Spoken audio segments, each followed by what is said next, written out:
আসসালামু আলাইকুম। আপনারা সবাই কেমন আছেন? আলহামদুলিল্লাহ আমরা সবাই ভালো আছি। আজ নতুন একটি ব্লগ শুরু করলাম। আলহামদুলিল্লাহ সবার ভালো লাগবে। তো সকাল সকাল আমি এখন একটা শরবত বানিয়ে নিচ্ছি। 2 টেবিল চামচ চিয়া সিড দিয়ে আমি এটা ভিজিয়ে রাখবো। তো এটা আমি সকালে খাই প্রতিদিন। তো এখন সকাল 7টা বাজে। তো এটা আমি ভিজিয়ে রাখছি 10 মিনিটের জন্য। তো এদিকে রিহার বাবা আম পাঠিয়ে দিছে। তো এটা আমি সকাল সকালে গুছিয়ে নিচ্ছি। তো 7টা বাজে এটা নিয়ে আসছে। এটা আমাদের দেশি আম, দেশের থেকে নিয়ে আসছে। তো এখন আমি আমটা ট্রেতে রেখে দেব। কিছুক্ষণ পরে এটা ফ্রিজে রাখবো, নর্মালে রেখে দেব। কিছু পাকা ছিল আর কিছু মোটামুটি কাঁচা ছিল। তো এখন আমি সকালে নাস্তা বানাতে চলে আসলাম। তো এখন আমি হালুয়া বানাবো। এর জন্য আমি পরিমাণ মতো সুজি দিয়ে 2 টেবিল চামচ ঘিতে ভেজে নিয়ে এখন আমি দুধ অ্যাড করে দিচ্ছি।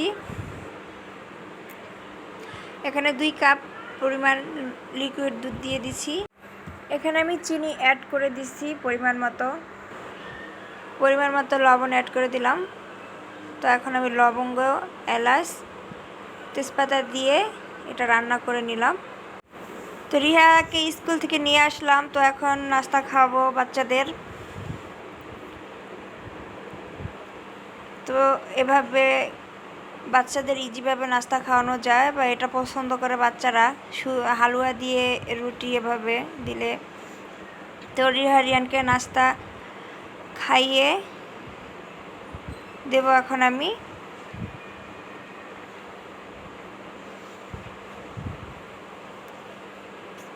হালুয়াটা ভীষণ মজা হয়েছিল।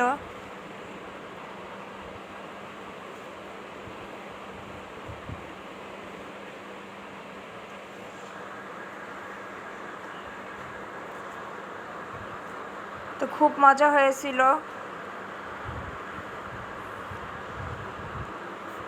তো নাস্তা শেষ করে এখন বাচ্চাদের আমি একটু সময় দেব, 1 ঘন্টা। তো বাচ্চাদের একটা ব্যাংক কিনে দিছি। ওরা খুব আনন্দ করে টাকা রাখছে।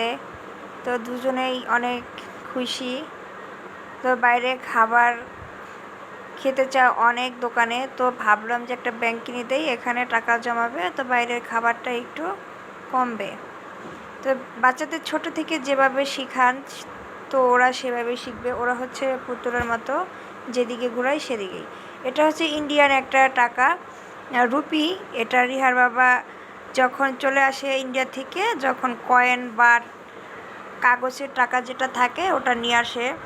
তো আবার যখন যায় তখন আবার এগুলা নিয়ে যায়। তো এখানে একটা ছিল এই কয়েনে।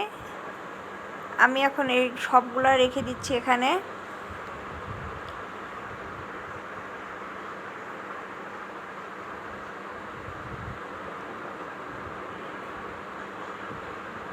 তো আমি চেষ্টা করি বাচ্চাদের একটু সময় দেওয়ার জন্য। তো ওদের সাথে একটু সময় পার করে আমি রান্না করতে চলে আসলাম। দুপুরে রান্না করব এখন চিংড়ি লাউ। তো আমি একটু জিরা দিয়ে, তেজপাতা দিয়ে আমি চিংড়িটা অ্যাড করে দিলাম। তো পরিমাণ মতো লবণ দিয়ে দিছি, পেঁয়াজ কুচি দিয়ে দিলাম, রসুন দিয়ে দিচ্ছি, কাঁচামরিচ, হলুদ গুঁড়া, মরিচ গুঁড়া, তা আদা রসুন পেস্ট দিয়ে দিচ্ছি। তো আমি অল্প পরিমাণে দিব। লাউয়ে বেশি মশলা অ্যাড করলে লাউটা খেতে মজা হয় না। তো সবটাই আমি চেষ্টা করি পরিমাণ মতো দেওয়ার জন্য। তো এই তো আমি এখন মাছটা কষিয়ে নিচ্ছি।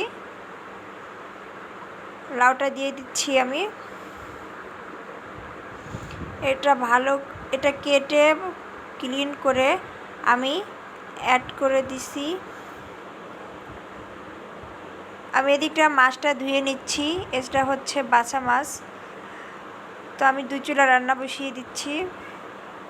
ঝোলের পানি অ্যাড করে আমি একটু ঢেকে দিচ্ছি। এই তো আলহামদুলিল্লাহ আমার লাউ চিংড়িটাও হয়ে গেছে। তো আর একটু আমি রাখবো চুলায়। তো ঝোলটা প্রায় আর একটু শুকিয়ে নেব। এই তো ঝোলটা শুকানো হয়ে গেছে, আমার রান্নাটা হয়ে গেছে লাউ চিংড়ি। এখন আমি মাছটা রান্না করব।